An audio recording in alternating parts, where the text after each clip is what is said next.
ధనపరమైనటువంటి investments, అదేవిధంగా మీ యొక్క sibling వరుస వాళ్ళు ఎవరినైనా విదేశాలకు పంపించాలనే ప్రయత్నం చేయడం, లేకపోతే మీరు విదేశాల్లో ఉండే సిబ్లింగ్స్ని తీసుకోవడం కూడా జరుగుతూ ఉంటుంది ఈ టైంలో.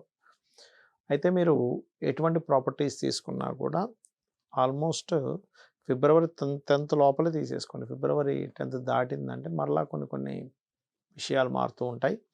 సంతానం కోసం చేసే ప్రయత్నం విషయంలో లబ్ధి ఉంది. కాకపోతే కొంచెం 1-2 సార్లు కొన్ని సార్లు చూడండి, కొంతమందికి మిస్‌క్యారేజ్ అవ్వడం ఇలాంటివి అవుతుంటాయి. అలాంటివి అయ్యి ముందుకు కదులుతుంది.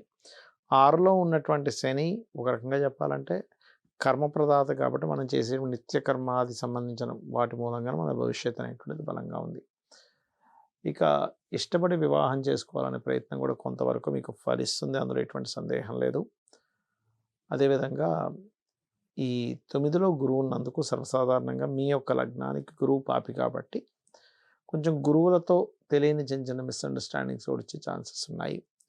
ఇక మీరు నిత్యము చేయవలసినటువంటి దేవత ఆరాధన, కాళికా అమ్మవారి ఆరాధన కానీ, పంచముఖ హనుమాన్ ఆరాధన కానీ ఎక్కువగా చేయండి. మీకు అన్ని విధాలా బాగుంటుంది. మరియు గోవులకి కాస్త క్యారెట్స్, బెల్లము ఇటువంటివి కాస్త ఎక్కువగా తినిపిస్తూ ఉండండి.